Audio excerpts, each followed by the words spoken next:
Today, I'll show you how to apply the kaleidoscope effect to your video. This effect gives your video a mirrored kaleidoscope style twist. Perfect for music videos or just adding a cool visual punch. Let's get into it. First, open your project in InShot and tap on the video clip where you want to apply the effect.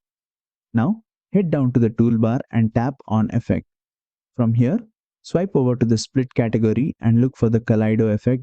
Once you tap on it, you'll see a value slider appear at the bottom. This is where the magic happens.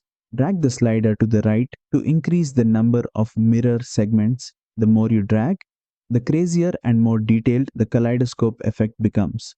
To control how long the effect lasts, just drag the edges of the effect bar on the timeline to trim or extend it. And that's it.